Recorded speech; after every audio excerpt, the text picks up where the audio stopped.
তোমরা দেখতে পাচ্ছ এই যে চিকেন পপকর্ন আর অলরেডি চিকেন কষা হয়ে গেছে। এই যে দেখতে পাচ্ছ এর মধ্যে দিচ্ছি।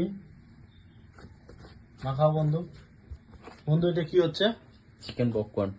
কিভাবে তৈরি হচ্ছে বলে দাও। এটা প্রথমে মশলা দিয়ে বিভিন্ন রকম মশলা আছে, ওটা দিয়ে মেখে রাখতে লাগে অন্তত 5-6 ঘন্টা, যত বেশি রাখা যায় তত ভালো। আচ্ছা আচ্ছা, মিনিমাম 1 ঘন্টা রেখেছি।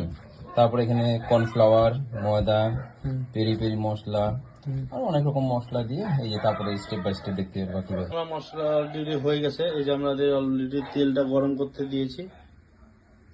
এখন ক্রাম করার জন্য একটু ম্যারিনেট করা হচ্ছে ময়দার সাথে, তাতে কি হবে ক্রামটা ভালো মতো আসবে।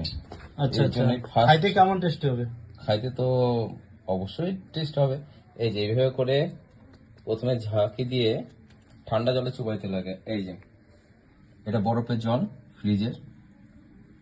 আচ্ছা আচ্ছা আচ্ছা, 10 সেকেন্ড রাখার পর তারপর উঠায় আবার ময়দা দিতে লাগে। হ্যাঁ, এভাবে করে নেবেন আপনারা স্টেপ বাই স্টেপ। তারপরে তেলে কিভাবে দিতে হয় ওটা দেখাচ্ছি একটু পরে।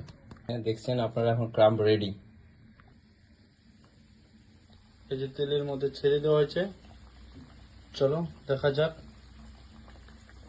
দেখতে পাচ্ছ অলরেডি ভাজা হয়ে গেছে, কালারটা দারুণ আসছে। বাকিটা হয় নাই, সামান্য একটু হয়েছে। বাকিটা তো যখন হবে দারুণ টেস্ট হবে।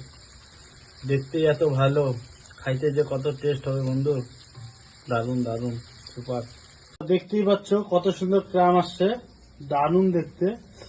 চলো এবার যাক খাইতে কেমন টেস্ট দিলাম।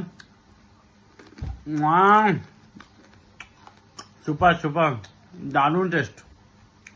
এত সুন্দর টেস্ট তোমরা না খাইলে বুঝতে পারবে না। আন্দাজা হচ্ছে না, দারুণ দারুণ। এই যে দেখো, দারুণ সুপার আর সম টেস্ট।